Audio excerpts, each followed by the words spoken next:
Joy Taylor's joining me. Joy, how are things? Great. Very excited for Sunday. Come on. Are you going to watch it with a bunch of people or what? No. Same here. Yeah. COVID, so. But I don't really enjoy watching the Super Bowl with a lot of people. I hate sports bars. I like sports bars. I miss bars a lot. Yeah. But I like lounges. Lounges are definitely better. But I'm a dive bar girl. So you like dive bars? Yeah. I like very... I like lounges also, but like I do miss a nice like dive bar where like the floor's a little sticky and like there's the same guy that's in there every single day. You like those places? They have a lot of those in like rural Florida. Well, I grew up in Pittsburgh, so like there's not that I grew up going to bars, but like that's what you like. My aunts owned a biker bar, and like your aunt did in my blood. Your aunt owned a biker bar. The hell! There's so many things about you that are fascinating. You know, I keep the stories. Keep the stories close to the chest. That's funny. That's funny. We'll talk about it another time. God, we will. That's fantastic. So I saw this story this morning. Greg Doyle's a writer, very good sports writer in Indianapolis for the Indianapolis Star. And he was talking about the Colts quarterback search and how he's disgusted with this story about Andrew Luck coming from a friend of a friend and a text and a guy. He's like, it's disgusting. And I don't know what's going to happen. Maybe it's Matt Ryan. He was just disgusted with the whole thing. And let me just say this about Andrew Luck. I loved Andrew Luck. I loved him. I take pride in the fact that after his freshman year at Stanford, I said, there's a kid at Stanford. I think he's the best quarterback prospect since Elway. And then in the middle of his second year, I'm like, this kid's unbelievable. And then he came back an extra year. And just the way he came back, he didn't have a press conference. He wrote a note, a handwritten note, and laid it on the desk of the sports information director at Stanford. He didn't want any fanfare. He said, yeah, I'm going to come back. I just signed up for classes next year. That's Andrew Luck. I have no prediction on Andrew Luck. There's never been anybody like him. He chose Stanford. They were horrible when he chose Stanford. Why did he choose them? Education. His social media was Andrew Luck's booksclub.com. That was his social media. Why? Education. I don't even have a comp for him. He has no comp. He has no peers. There's never been anybody like him. I interviewed him one time at a Super Bowl. He was so uncomfortable with it. And he knew his dad told him I would be a nice guy to interview with. And he thanked me for all the nice things I said. And he wasn't nervous. There was nothing about being interviewed that interested him. He had a flip phone, and it wasn't that long ago. He's one of those guys that told defensive players, nice hit after they hit him. He came to the podium. I mean, the idea that he would, and this is not a shot at Aaron Rodgers, but would be in the news regularly, would be so against everything he is. I have no idea if he'll ever come back. I've never seen any kid like him. There's no comp. I mean, he doesn't think like anybody. He doesn't live like anybody. He's not motivated by the same stuff other people are. No idea. Love to see him back. I have no prediction. No idea. If you told me he'll never come back, I'd say, yeah, I see that. If you told me he came back tomorrow, I'll be like, yeah, okay, I can see that. But in terms of him, I'd love for him to come back, but he has no ego. And I mean, I sat down with him for 15 minutes. He was so uncomfortable being interviewed as the best young quarterback at the time in the game. Had no interest. And it wasn't me. I know that. Because he was just like, oh, my dad says great stuff. You're very nice. Thank you very much. I've interviewed 1 million athletes. Nobody's ever been that uncomfortable. And so I just I want him back in the game, but I have no idea what he'll do. And with that, I just had my Greg Cosell sheet, and I think I threw it in the garbage.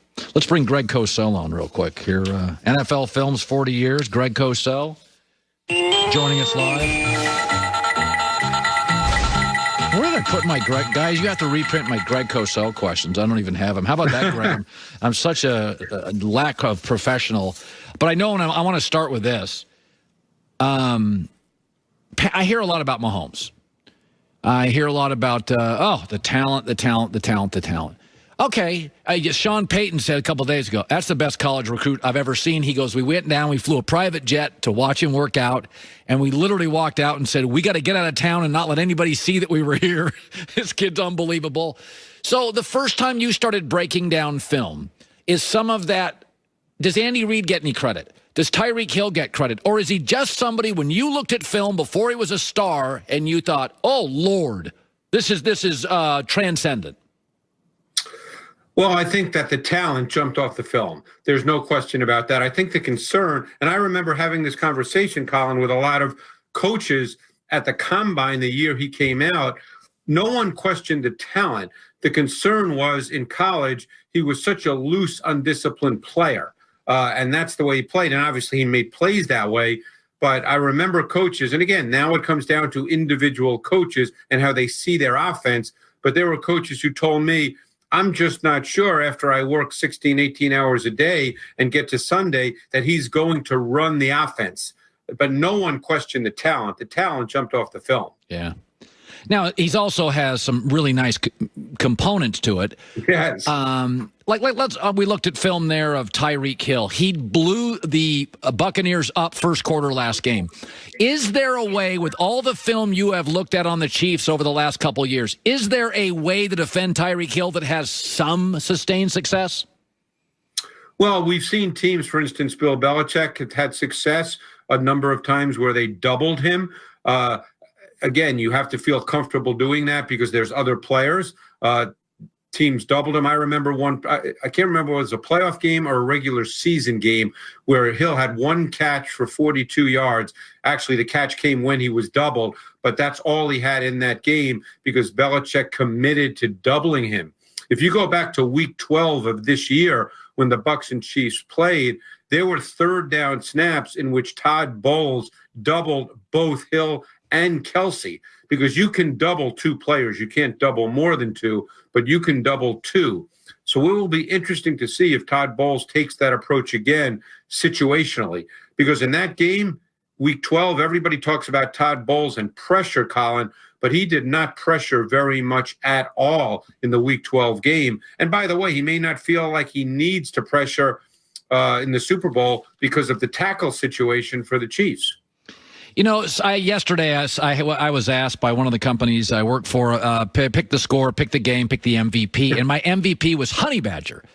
And I said, I think the defensive lines will make both quarterbacks uncomfortable, and I think Honey Badger's going to benefit from Brady being uncomfortable with some big plays. I find him to be an incredibly instinctive player. He's always around the ball. How do the Chiefs use him so spectacularly well?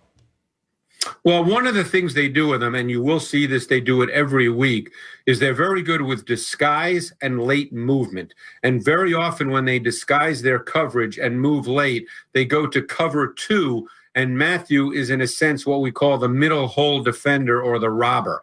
Normally we see linebackers in that role as they retreat from the line of scrimmage, but they use Matthew, and he can come from any number of different places due to the disguise, but they use him as essentially the middle hole defender. And you're right, he's very aware, he's very instinctive, and that's a coverage. Cover two out of that disguised looks, out of many disguised looks, is a foundational coverage that the Chiefs will play, and they'll play it quite a bit.